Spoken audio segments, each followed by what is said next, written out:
Cheers and welcome to Bitter Reality Brewing. Yes, we're talking about a beer kit and it's from MoreBeer.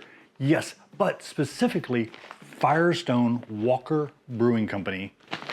Their Firestone Walker's Hopnosis Cold IPA. And I know some of you are like, I'm not a big cold IPA fan. I gotta tell you, I wasn't either until I brewed one of my own, but I've never had this one. And this one really seems to stand out. I've looked at the ingredients, I've looked at the recipe, and I'm like, I see what they're doing. That's pretty cool. But yeah, very, very different from normal cold IPAs that a lot of companies have kind of jumped on that bandwagon. If you're not gonna make it stand out, don't bother doing it. And yeah, Firestone Walker Brewing Company, that's what they did. They wanted to make it stand out and they went overboard, trust me, which is what I like. I love doing that. Well, okay, what's this video about? Well, first of all, I did a survey a little while back and I realized that a lot of you like to buy beer kits from time to time and that I need to do more surveys. Plus, a lot of you like to take a beer kit and modify it, which is a cool thing to do. Not sure how you would do this one unless you just want to kick the IBUs up, which is something they were trying to keep down, or you want to push the alcohol up or something like that, or change out a hop, I don't know. Or, like I do, throw a different yeast in there. So I was talking to MoreBeer and I said, hey, tell me what people are really getting excited. What would you recommend? And this is what they sent me. And I bought the shirt, that was before. They sent me this. And talking to Vito, he's like, you know what? Brew it with Nova Lager from Lallemand.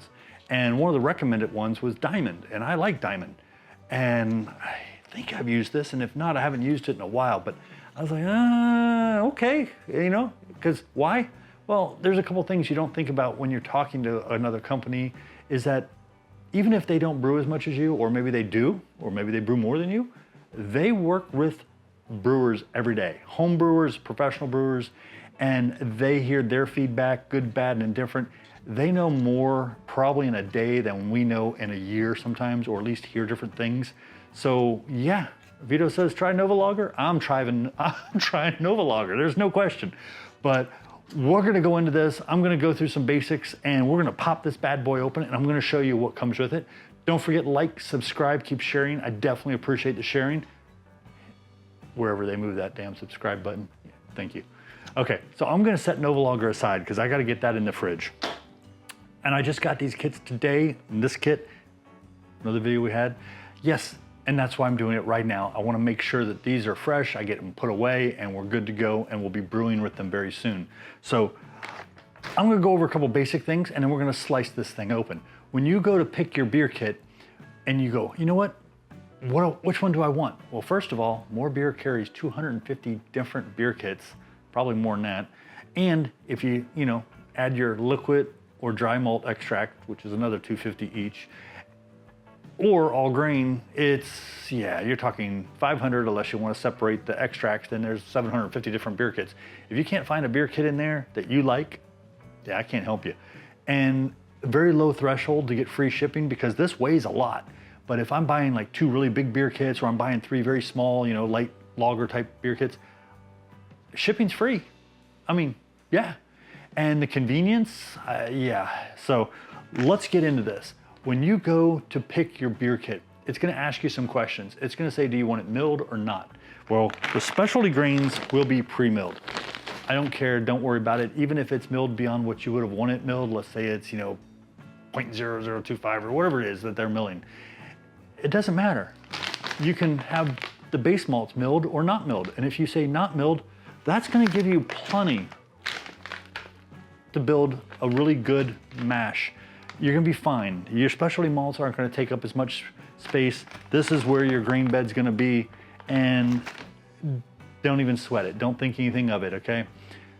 So, and if you're doing burn a bag, you're set. Who cares? Let them mill it and be done. Just don't even worry about it.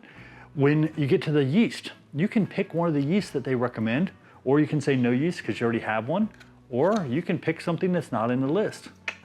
Yeah, so that's a choice. Then you turn right around and you can get ice packs. I would recommend them, the little package with the ice pack, I recommend that. If you're getting dry, maybe not so much, as long as it's not 120 degrees outside. You can also get grain and or hop steeping bags. You can get sanitizer, priming sugar, beer bottles, bottle caps, proper starter. I've had that on here before, and tap handles. Now the tap handle is really cool because the tap handle they're offering you, you can cut that out and put it inside the tap handle. Yeah, so that way whenever your friends come over, they're like, oh dude, yeah, we already know that you're not letting them pull the tap, but they can look at it, point, and then you can pour it for them, you know what I'm saying? So we're gonna get in this. Something I forgot to mention is right here, I already printed it, even though it's here. This thing is 13 pounds and 4 ounces of malts. Not quite as much if you get over into the liquid or dry. And it's 11.5 ounces of hops, but the IBUs are only approximately 50. And when you print this out, which you can download this and the instructions, which come in the bags, you don't have to. If you don't have a printer or you don't want to waste the ink, you're fine. We're talking original estimated gravity of 1.059 to 1.064. So that's only putting you up around 6.7 on the IBUs, or I'm sorry, 6.7 on the ABV, but 50 IBUs is, you know, theoretical and approximate. That's what they're looking for. SRM 4 to 5, so very, very light colored. But yeah, it's got all kinds of things too where you can rate the beer. They do ask you to go to their site and rate the beer too. That would be awesome to give them a review. And then record keeping for yourself. So if you're like me and you can't remember what you did 5 minutes ago, you're good. You wrote it down. It's all good. Yeah, I'm not quite that bad, but yeah, some days I guess you could say. So let's go ahead and get this cut open. Okay, and like I mentioned, we had 13 pounds and a quarter ounce. So I have 12 pounds of just 2-row base malt, American malt. Yeah, right here. I got a 5-pound bag. It's sealed and it's got a Ziploc. So you're gonna use all of it when you brew, unless you're modifying the recipe. But the nice thing is you could reuse those bags if you want to. And then we have 2 1-pound bags. I picked unmilled. So now I go in here, I can pull the instructions out, and the instructions are right here. And then the other print, and it's just really glossy. It's not cardstock or anything. I mean, if you really want cardstock, you can turn around and have this thing, you know, copied. But yeah, you're putting it inside of a hard, yeah, don't worry about it. It's all good. So we're gonna dump this out and I'm gonna go over what's in this bag. Okay, we'll get the grains out of the way because I know most people aren't as excited about grains. So we turn right around and we got 4 ounces of Munich malt. I missed that one. 4 ounces of Munich malt. We got white wheat, got a 1/2 pound. And then we have carapils, which we have 8 ounces of carapils.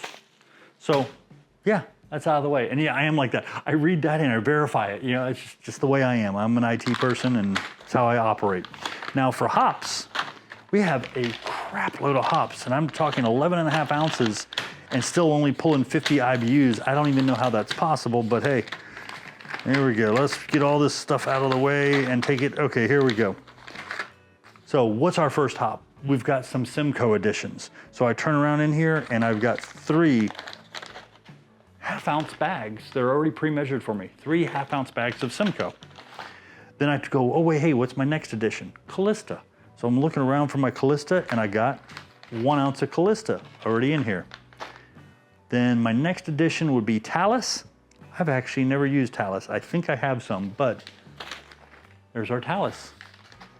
We come on down to the next one and we have Simcoe again. We already took care of that. That was in the Whirlpool though.